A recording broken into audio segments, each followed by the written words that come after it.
E logo de cara tu pega o impeachment do Collor, né? Logo de cara. Como é que foi isso daí? E votei o impeachment grávida da minha primeira filha, né? Eu me lembro que o meu voto pelo impeachment foi voto sim pelos que virão, que eu já pensava nela, né? Uhum. Bom, ó, o que eu me lembro sobre o... Porque, assim, você tá falando do partido do PCdoB vir a legalidade em 85, então eu tenho a mesma idade que o PCdoB. Então é... Legal, né? O PCdoB legal. Do PCdoB Porque o legal. PCdoB tem 100 anos. O PCdoB legal. Isso.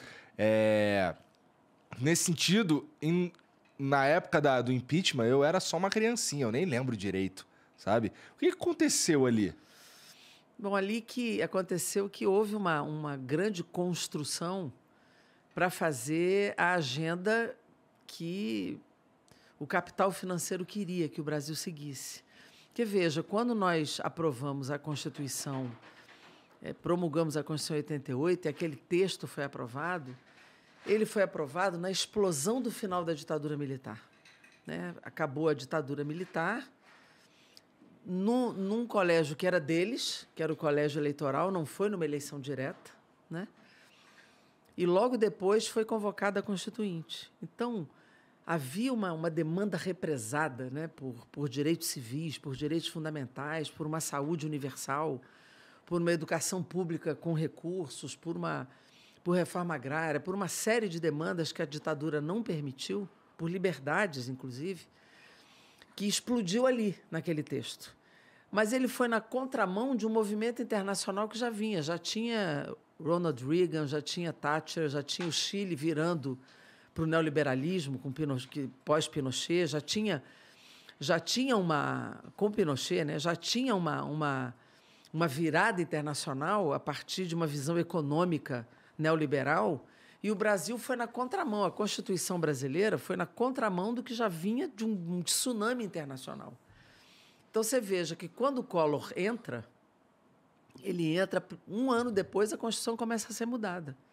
A primeira proposta dele foi o chamado emendão do Collor, já queriam tirar o SUS da Constituição, já fazer a reforma da Previdência, tirar a Seguridade, ou seja, todos os direitos conquistados naquele momento, ele já entrou para fazer uma agenda de modificação de tudo que era conquista constitucional, para fazer a agenda que o capital financeiro queria, desnacionalizar a Petrobras, desnacionalizar a telecomunicação. Então.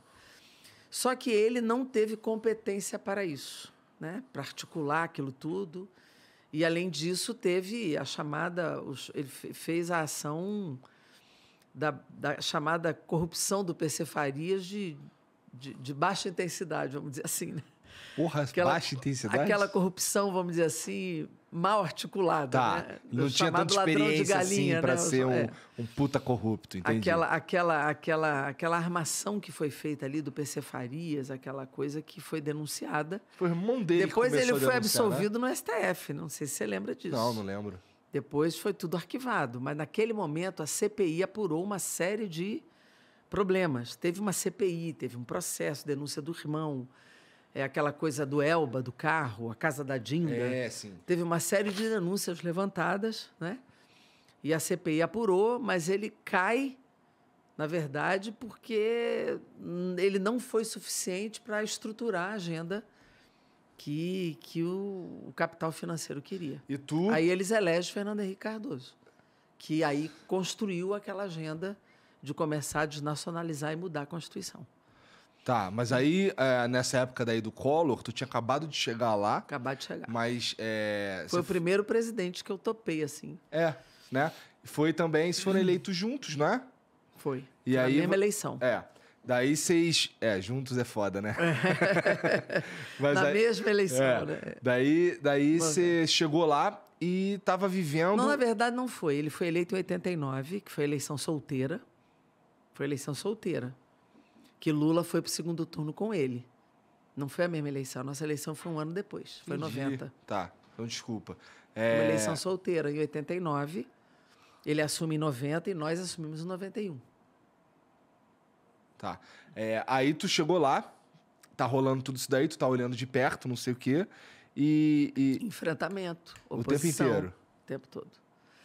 Quer dizer, eu tinha uma experiência de deputada única, solo, na Assembleia Legislativa do Rio, fazendo tudo, cabeceando, Você está dizendo única do partido? Única do partido Tá. aqui, líder de bancada deu mesma, né? Mas tendo que fazer tudo, negociar, ir para o movimento social, acompanhar a greve, apresentar capítulo na Constituição Estadual. Então a lei era diferente também, porque hoje... Lá eu tinha uma bancada, pequena, mas tinha, de debates coletivos, e a gente o tempo todo na oposição ao governo Collor, enfrentando. E aí logo começou o Cara Pintada, os movimentos sociais, né? O Fora Collor, Aham. e a luta pelo impeachment. E nós fizemos o impeachment e o impeachment aconteceu. Os Cara Pintada era um movimento... Estudantil. Mas você acha que ele era mais contra a agenda que o Collor estava querendo implantar ou contra denúncias de corrupção e tudo Foi mais? as duas coisas. Na verdade, a gente politizou a questão da agenda, mas o mote era a questão da... O que ampliava, né, o que furava a chamada bolha, era a denúncia de corrupção.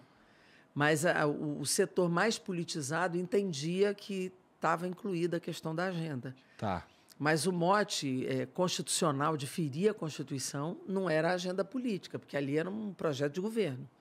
Ninguém faz impeachment pela agenda, né? É que tinha uma violação constitucional pela improbidade administrativa. Isso fez o impeachment acontecer. Tá. Aí, verdade, aí ficou o Itamar um tempinho. Ficou o Itamar no mandato tampão, aí ele parou a revisão constitucional, fez uma agenda mais positiva, que nós sustentamos, aí o Itamar foi um governo mais progressista nesse sentido, e logo depois veio a eleição Fernando Henrique Cardoso.